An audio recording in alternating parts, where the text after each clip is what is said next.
Auzubillahiminash-shaytanir-rajim. Bismillahir-rahmanir-rahim. Welcome back, dear students, at Punjab Group of Colleges, Narwal.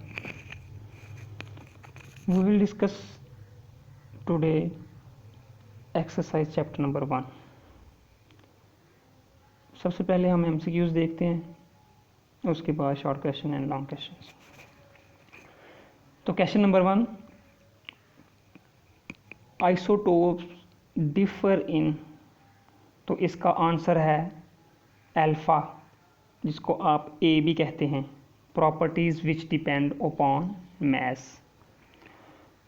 Second वाला है select the most suitable answer for the given one in each questions, तो इसका answer है beta, जिसको आप B भी कहते हैं. Isotopes with odd atomic masses are comparatively abundant. फिर है third, many elements have fractional atomic masses, this is because, इसका आंसर है डेल्टा, जिसको आप डी भी कहते हैं. Atomic masses are average masses of isotopes proportionally to their relative abundance. Next है 4, the mass of 1 mole of electron is, इसका answer आता है बच्चों बीटा 0.55 मिलीग्राम. और ये समझ लें कैसे आया है बच्चों. ये पहला पॉइंट लिखा हुआ है 1 मोल ऑफ इलेक्ट्रॉन किसके बराबर होता है, आप लोगों को पता है वो एवोगैड्रो के बराबर होता है, जिसकी वैल्यू आपके सामने लिखी हुई है. और 1 इलेक्ट्रॉन का मैस कितना होता है, ये भी आपने पहले पढ़ा हुआ है, 9.1 मल्टीप्लाई बाई 10⁻³ किलोग्राम. तीसरी बात कहता है फिर कि 6.02 मल्टीप्लाई बाई 10⁻23 इलेक्ट्रॉन का जो मैस है वो किसके बराबर होगा. वो जो इलेक्ट्रॉन का मैस था उसको मल्टीप्लाई कर दो एवोगैड्रो के साथ, तो एवोगैड्रो के साथ आपने इसको मल्टीप्लाई कर दिया, तो आपके पास आंसर आ जा 5.5 मल्टीप्लाई बाई 10⁻⁻7 आया किलोग्राम. अब बच्चों किलोग्राम को हमने मिलीग्राम में कन्वर्ट करना है, तो 1 kg is equal to 10⁻6 milligram. अब 5.5 को जब हम 1 किलोग्राम के बराबर रखेंगे, मतलब कि पहले 5.5 किलोग्राम में था, अब हमने इसको मिलीग्राम में कन्वर्ट करना है, तो आपके पास आ जाएगा 5.5 मल्टीप्लाई बाई 10⁻⁻1. अब -1 का मतलब क्या है कि इशारिया 5 से पहले ले आएँ, एक डिजिट पहले, तो आपके पास आंसर यह आ जाएगा फिर 0.55 मिलीग्राम. तो आपके पास बीटा आंसर है 0.55 मिलीग्राम. उसके बाद 5 वाला, 27 gram of aluminium will react completely with how much masses of oxygen to produce aluminium trioxide. बच्चों एल्यूमिनियम ट्राइऑक्साइड कैसे बनता है, ये इक्वेशन लिखी हुई है. 4 एल्यूमिनियम के मोल जब 3 ऑक्सीजन के मोल के साथ मिलती है तो आपके पास बनता है 2Al2O3, यानी एल्यूमिनियम ट्राइऑक्साइड बनता है. अब हमने एल्यूमिनियम और ऑक्सीजन के दरमियान रेशो फाइंड कर लेनी है. एल्यूमिनियम के 4 मोल हैं, ऑक्सीजन के 3 मोल हैं, ये केमिकल इक्वेशन में दिया हुआ है. अगर 1 मोल हो एल्यूमिनियम का तो ऑक्सीजन के कितने मोल होंगे फिर, तो बच्चों 4 को इधर आके डिवाइड कर दें 3/4. अब हमने मैस मालूम करना है किसका, ऑक्सीजन का, O2 का. तो बच्चों ये जो 3/2 आया इसको मल्टीप्लाई कर दें ऑक्सीजन के मैस से, तो ऑक्सीजन A का 16 होता है, तो 2 का कितना हो जाएगा 32. तो जब मल्टीप्लाई करेंगे डिवाइड करेंगे तो आपके पास आंसर आ जाएगा 24 gram. Next is 6, the number of mole of carbon dioxide which contain 8 gram of oxygen. तो आपने नंबर ऑफ मोल, तो मैंने ये लिखा हुआ साथ 32 gram of oxygen are present in CO2. बच्चों कार्बन डाइऑक्साइड में जो ऑक्सीजन है वो कितने हैं, 32 ग्राम है. कितने अगर मोल हों, 1 मोल, यानी कार्बन डाइऑक्साइड का 1 मोल हो तो उसमें ऑक्सीजन के कितने ग्राम होंगे, 32. वो किस तरह बच्चों, ऑक्सीजन सिंगल का 16, तो 2 का कितना हो जाएगा 32. तो 1 में कितने होंगे, 1 को मल्टीप्लाई कर दें उसके ग्राम के साथ जो आपको क्वेश्चन में दिया हुआ है 8 ग्राम, उसके साथ मल्टीप्लाई करें और 32 पे डिवाइड करें, तो आपके पास आंसर आ जाएगा 0.25. तो इसका ए वाला ऑप्शन ठीक है, जिसको आप अल्फ़ा भी कहते हो. नेक्स्ट पेज है बच्चों हमारे पास 7 वाला MCQs. The large number of molecule are present in it. नीचे दिए हुए इन 4 पॉइंट्स में से आपने ये बताना है कि ज़्यादा से ज़्यादा नंबर किस में होंगे या किस मालिक्यूल में होंगे। तो सबसे पहले हम वाटर की बात कर लेते हैं। ये फार्मूला आपने पीछे पढ़ा है, ये जो लास्ट वाला टॉपिक था इससे पहले वाला एवोगैड्रो नंबर वाला, उसमें आपने फार्मूला पढ़े थे कि किसी के नंबर ऑफ मोल फाइंड करने हो तो उसी एलिमेंट का दिया हुआ मैस ऊपर रखें जो ग्राम में दिया होगा, और उसका जो एटॉमिक मैस है वो नीचे रखें, मल्टीप्लाई बाई उसको कर दें किसके साथ, एवोगैड्रो के साथ। तो सबसे पहले पॉइंट 1 का देख लेते हैं। वाटर वाला, वाटर का मैस कितना दिया हुआ 3.6 और एटॉमिक मैस कितना वाटर का 18 है, वो लिख दिया। मल्टीप्लाई किसके साथ किया, Na के साथ। तो इसका आंसर कितना है 0.2 मल्टीप्लाई बाई Na। अब बच्चों हमारे पास दूसरा ऑप्शन है C2H5OH, इसका नाम क्या है, इथाइल अल्कोहल। क्या नाम है बच्चों इसका, ethyl alcohol. Ethyl alcohol is also known as ethanol. इसका मैथ कितना 4.8, टोटल मैथ कितना है इसका 46 मल्टीप्लाई बाई Na, तो आंसर 0.1 मल्टीप्लाई बाई Na। इसी तरह कार्बन मोनोऑक्साइड का भी लिख लें, और इस तरह नाइट्रोजन पेंटाऑक्साइड तो उसका भी लिख लें। तो आपके पास सबसे ज़्यादा आंसर बड़ा किसका आएगा या लार्जेस्ट नंबर ऑफ मालिक्यूल किसके होंगे, आप इस चीज़ से अंदाज़ा लगा लें कि पहले का आया था 0.2, उसके बाद 0.1, फिर 0.1, फिर 0.05। तो इसका मतलब क्या है कि जो वाटर है इसमें लार्जेस्ट नंबर ऑफ मालिक्यूल होंगे, तो यही इसका आंसर है अल्फ़ा। उसके बाद 1 मोल ऑफ SO2 कंटेन। बच्चों अगर हम सल्फ़र को और ऑक्सीजन दोनों को 1 मोल के बराबर रखें तो 1 मोल 6.02 10⁻23 के बराबर है। तो सल्फ़र 1 है तो 1 के साथ मल्टीप्लाई करेंगे 6.02 को, तो 6.02 ही रहेगा। अगर आप ऑक्सीजन को करें, ऑक्सीजन के 2 मोल हैं, यानी कि ऑक्सीजन के 2 मोल का मतलब क्या है कि हम 2 के साथ मल्टीप्लाई करें, यानी कि 2 मल्टीप्लाई बाई एवोगैड्रो नंबर। तो जो सल्फ़र वाला है उसमें आंसर वही रहेगा, तो इसका मतलब क्या है, वही असल में क्या है, एवोगैड्रो नंबर। अगर आप ऑक्सीजन के केस में देखें तो ऑक्सीजन को 2 के साथ मल्टीप्लाई करेंगे उसके एवोगैड्रो से, तो वो आंसर चेंज हो जाएगा। तो फिर इसका मतलब क्या हुआ, एवोगैड्रो की वैल्यू क्या होनी चाहिए 6.02 10⁻23 ऑक्सीजन के लिए, सल्फ़र के लिए, सल्फ़र के लिए, क्योंकि सल्फ़र के लिए चेंज नहीं थी, वैल्यू वही रही थी क्योंकि हमने 1 के साथ मल्टीप्लाई किया था, और ऑक्सीजन करने के 2 के साथ करते तो चेंज हो जाती। तो इसका फिर आंसर क्या हुआ, चार्ली, जिसको आप सी भी कहते हैं। 9 वाला, the volume occupy by 0.4 gram of N2 at STP standard temperature pressure. तो इसका आंसर है चार्ली, सी 1.12 डेसीमीटर क्यूब। तो ये कैसे है, number of mole of N2 कितने हैं आपको दिए हुए ग्राम 0.5, टोटल मैस कितने डिवाइड करो तो आपके पास आंसर 0.05। अब हमने 1 मोल देखना है एट STP, तो कितनी जगह घेरता था, आपने मोलर वॉल्यूम में पढ़ा था कि at standard temperature pressure gas कितना वॉल्यूम घेरती है 22.414। तो कहता है ये था 1 मोल में, तो 0.015 में कितना होगा, तो इसका जो वॉल्यूम था 22.414 उसको मल्टीप्लाई कर दे 0.05 के साथ, तो आपके पास आंसर आ जाएगा 1.12 डेसीमीटर क्यूब।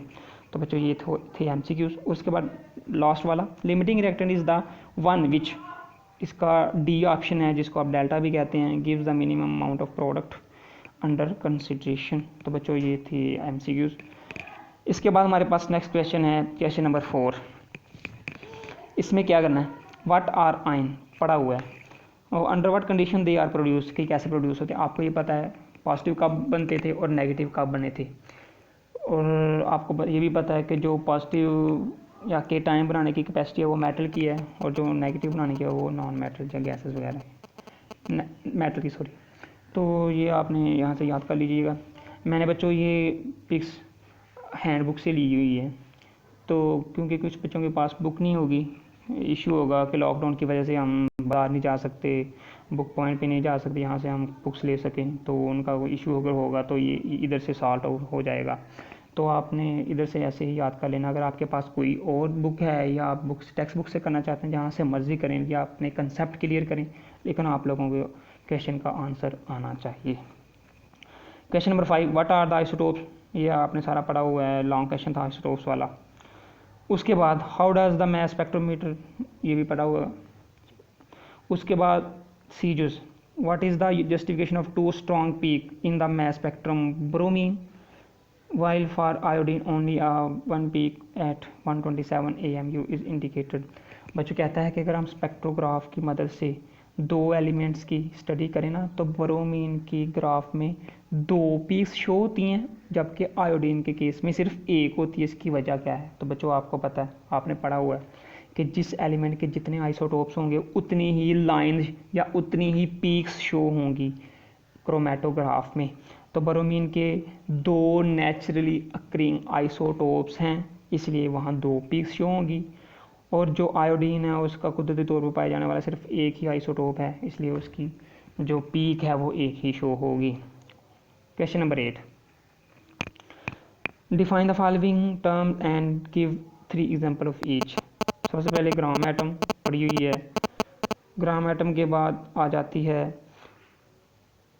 ग्राम मॉलिक्यूल मास, ग्राम फार्मूला, ग्राम आयन, स्टिचोमेट्री, परसेंटेज यील्ड। ये बच्चों सारा आपने अच्छी तरह से पढ़ा हुआ है और ये वहाँ से देख लीजिएगा। उसके बाद क्वेश्चन नंबर 9, जस्टिफिकेशन करनी है आपने। 23 gram of sodium and 238 gram of uranium have equal number of atom in them. बच्चों कहता है कि अगर 23 ग्राम सोडियम के हों और 230 ग्राम हो यूरेनियम, दोनों में जो नंबर ऑफ एटम है वो सेम है। आप लोगों ने पीछे एक बात कही है कि जिस मर्जी एटम के जितने मर्जी मोल हों या जितने मर्जी ग्राम हों, वो आखिरकार एक एवोगैड्रो के बराबर होता है, जिसको आप एन कहते हो। तो यही इसका आंसर है। अगर 1 मोल होगा सोडियम का तो उसके 23 ग्राम है, 1 मोल यूरेनियम का 230 ग्राम है। तो 1 mole of each element contain Avogadro number atom and है there is 1 mole of each sodium and uranium, hence 23 gram of sodium and uranium equal number of atom. वो कितने होते हैं 6.02 मल्टीप्लाई बाई 10⁻23। ये बच्चे आपने पढ़ लेना है। उसके बाद इसकी बीजुस, magnesium atom is twice heavier than that of carbon. Statement से ज़रा बात को समझें कि कहता है कि जो मैग्नीशियम है Mg वो 2 गुना हावी है या भारी है एज़ कम्पेयर टू कार्बन के। तो बच्चों आपको पता होना चाहिए कार्बन का एटॉमिक मास 12 है, लेकिन जो मैग्नीशियम है उसका एटॉमिक मास 24 है। तो मास से जाहिर हो रहा है कि एक का मास कम है, दूसरे का ज़्यादा है।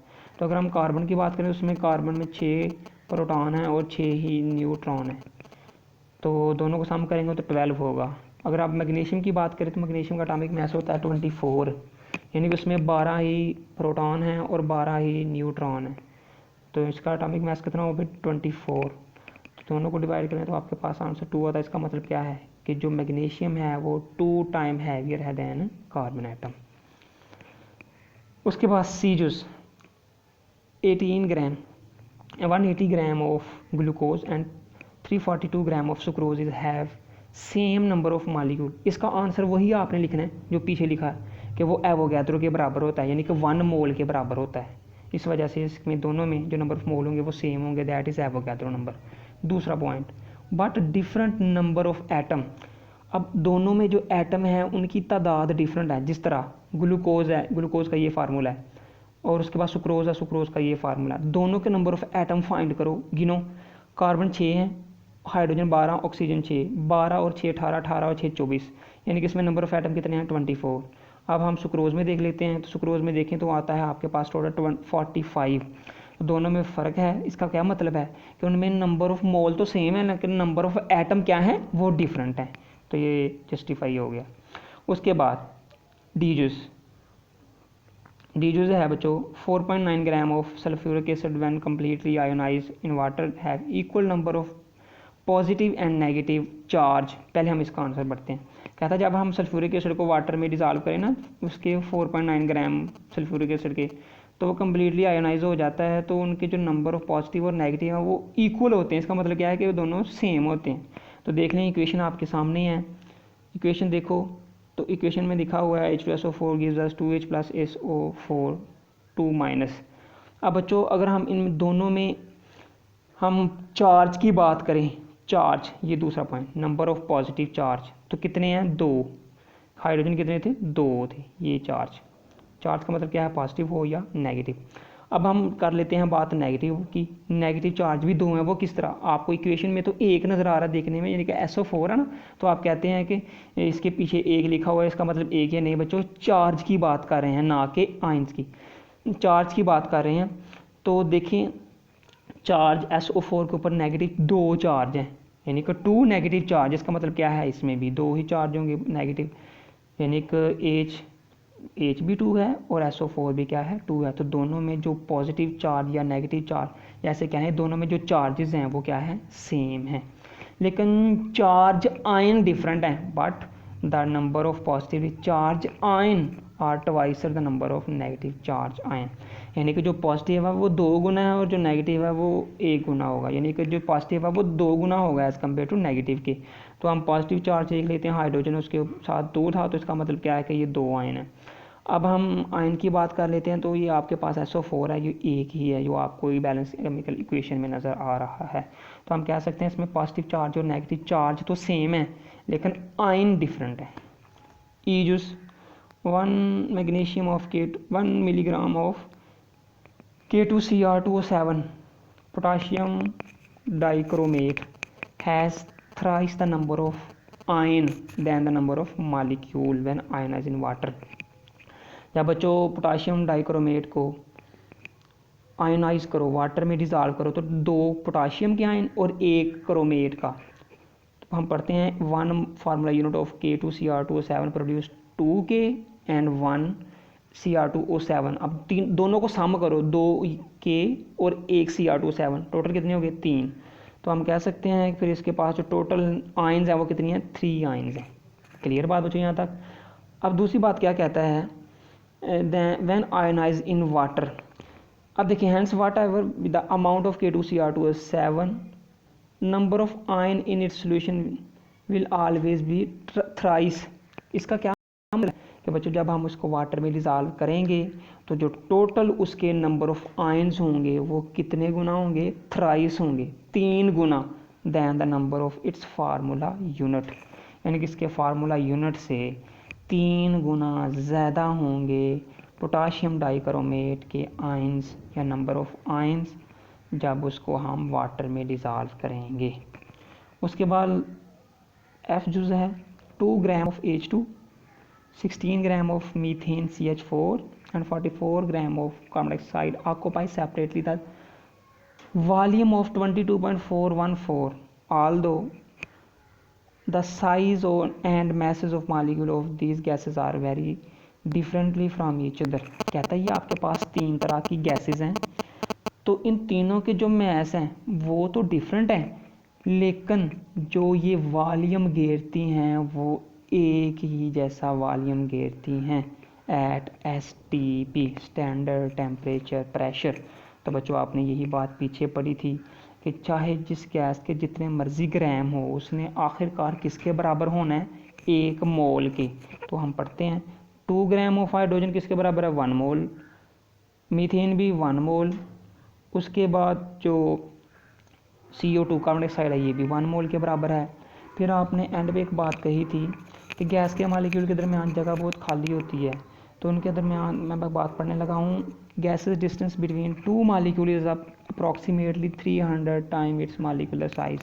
उसके मालिकुलर साइज से 2 गैस के मालिक्यूल के दरमियान का जो डिस्टेंस है वो कितना है 300 times.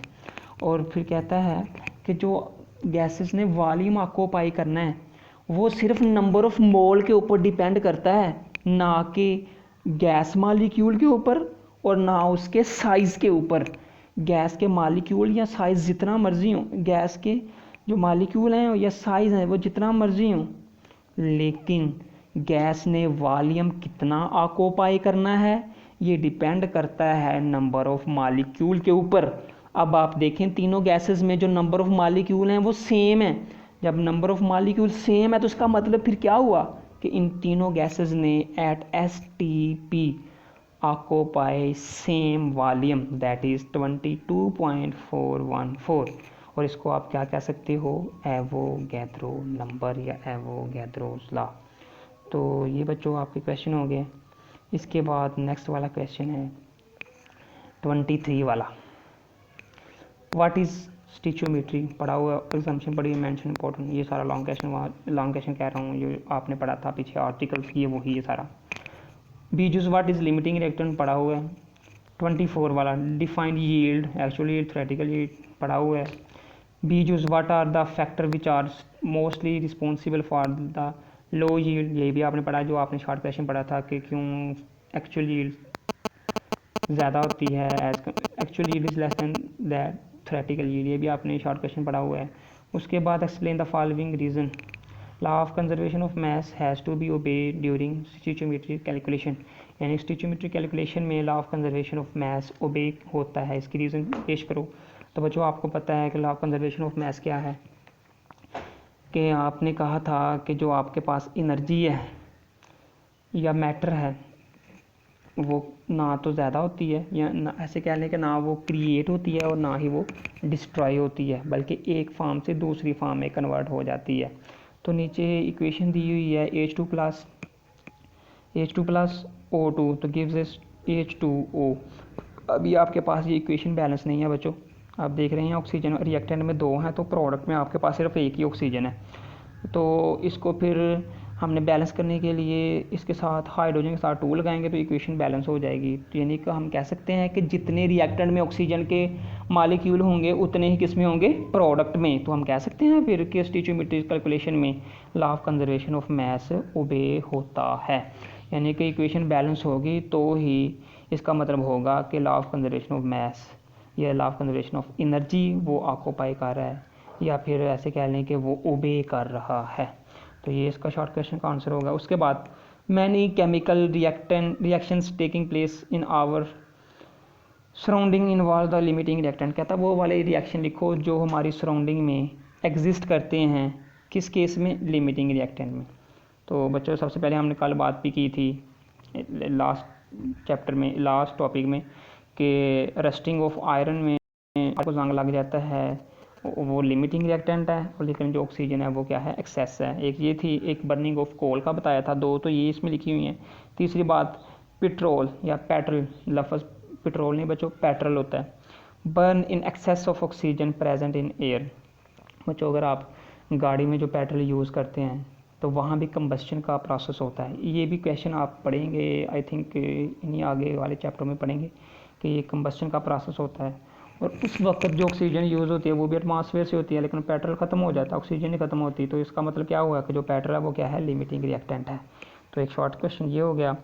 No individual neon atom in the sample of the elements has a mass 20.18 AMU।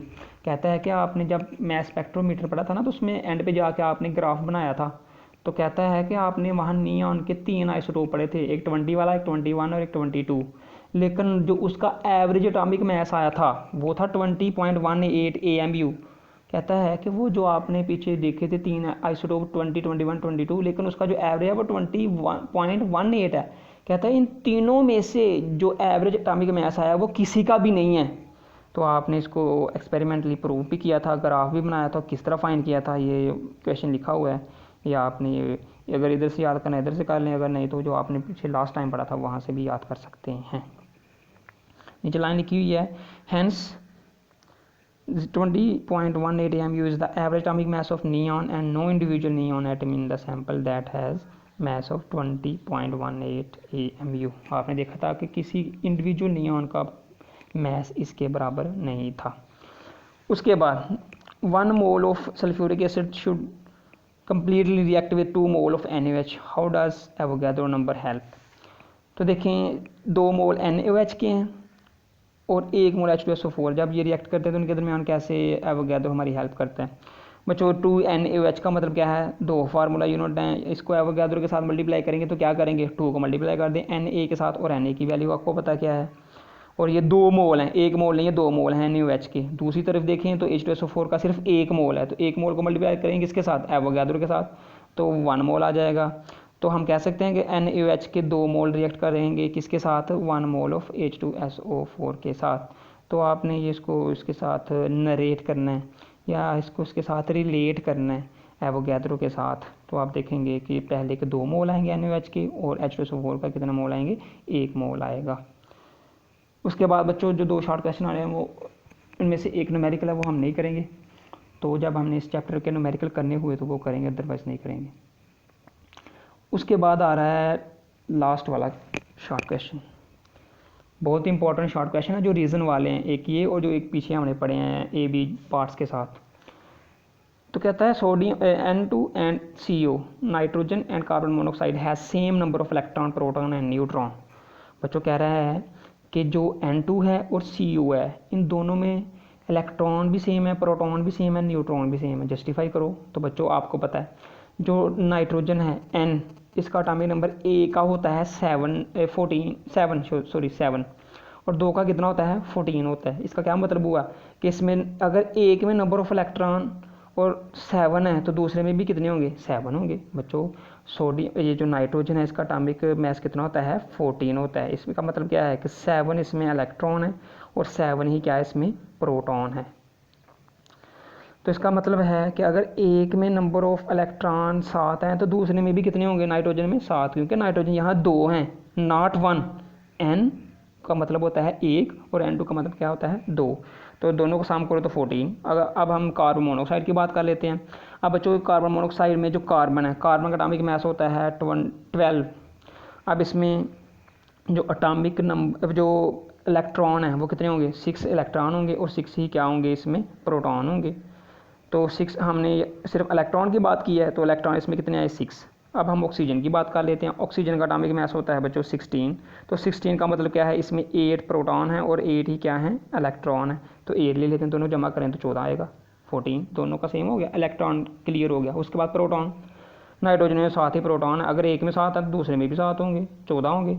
उसके बाद हम यहाँ बात कर लेते हैं प्रोटॉन की। कार्बन में 6 प्रोटॉन थे, 6 ही इलेक्ट्रॉन की बात होगी, 6 प्रोटॉन हो गए। प्लस ऑक्सीजन में 6 electron 6 proton, 6 8 plus 14 is equal to 14 हो गया। उसके बाद नाइट्रोजन की बात कर लेते हैं हम, इसमें न्यूट्रॉन। तो बच्चों इसमें एक में न्यूट्रॉन 7 हैं तो दूसरे में भी कितने होंगे 7 होंगे, 14 हो गए। कार्बन की बात करें तो 6 न्यूट्रॉन है। तो ऑक्सीजन की बात करें तो इसमें 8 है। कहने का मतलब बच्चों क्या है कि जो दो ये दिए हुए हैं ना सैंपल आपको दिए हुए हैं N2 और CO, nitrogen and carbon monoxide, दोनों में जो number of electron, number of proton and neutron क्या है सेम है। तो ये आपने जस्टिफाई करना है। बहुत इंपॉर्टेंट शॉर्ट क्वेश्चन है बच्चों। ये जो क्वेश्चन नंबर बताया था इधर, क्वेश्चन नंबर 9 और क्वेश्चन नंबर 25, ये दोनों इंपॉर्टेंट है, बहुत अच्छी तरह से इसको देख लेना है। अगर किसी किस्म की कोई परेशानी हो, प्रॉब्लम हो तो आप इजीली पूछ सकते हैं।